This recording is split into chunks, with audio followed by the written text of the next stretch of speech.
There's still so much we don't know about our history. We humans have made some incredible things over the years, and a lot of them still make no sense. Is there a pyramid in Indonesia that's really 22,000 years older than the pyramids of Egypt? How could people thousands of years ago move massive chunks of stone and put them together on a coral reef? Sometimes the more we find, the less we know. These are some of the greatest mysterious wonders of the world.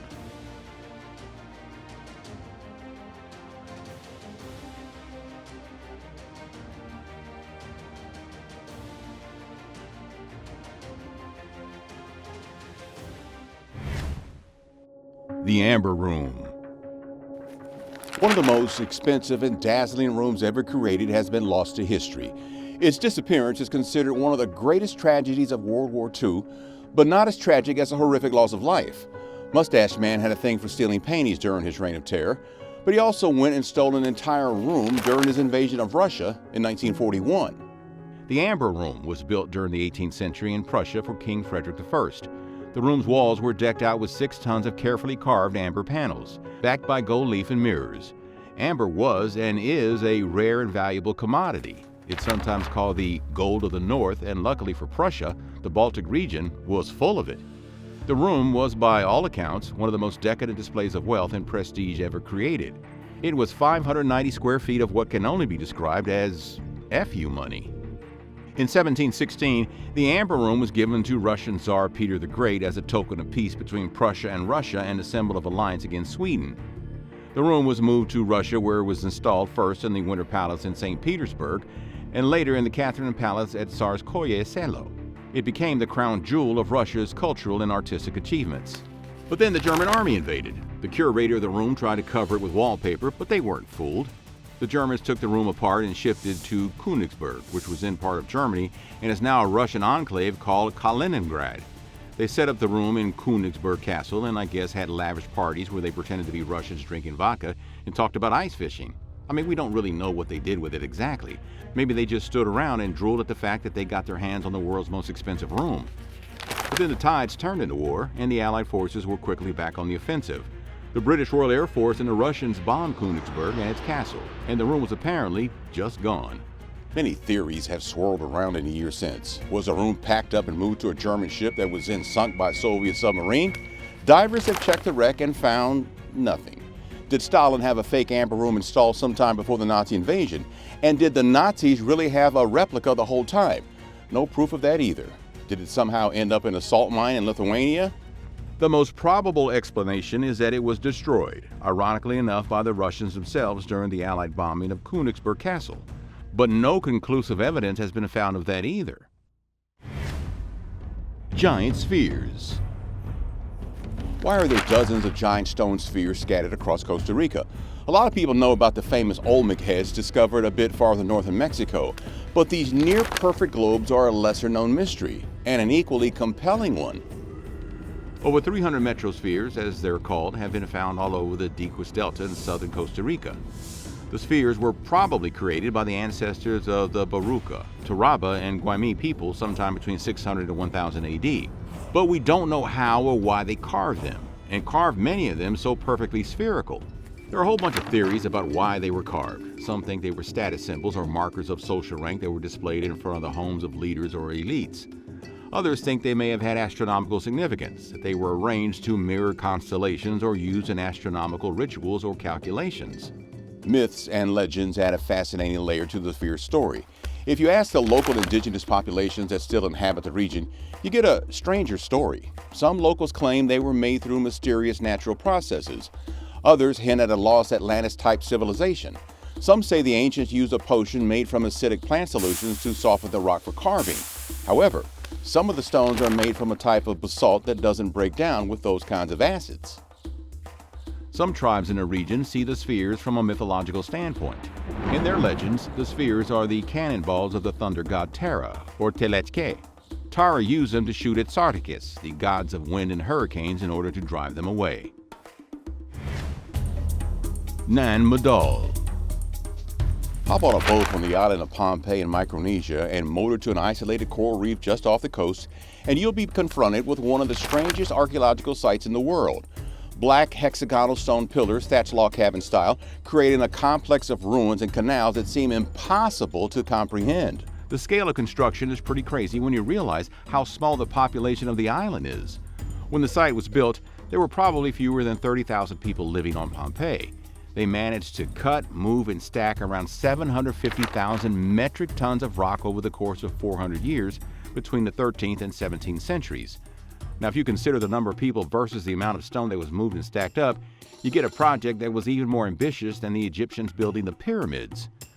Nan Madol was the ceremonial and political seat of the Saudilor dynasty, which ruled over Pompeii until the early 1600s. It's said that the dynasty was founded by two brothers/sorcerers, Olisipa and Olosipa, who made their way to the island looking for a place to build a temple dedicated to their god of agriculture. The legend is that the two brothers were able to levitate a lot of stones in place with the help of a dragon. You know, you can't find a helpful dragon these days. Mercury warriors. We know where the tomb of China's founding emperor is, but we have no idea what's inside it. Archaeologists have been afraid to open Emperor Chen Shi Huang's mausoleum, which lays near one of China's great wonders, the Terracotta Army. One reason archaeologists are hesitant to open it is simply that they don't want to contaminate or damage the priceless relics inside. But there's another reason, and it's what's inside. It might be deadly.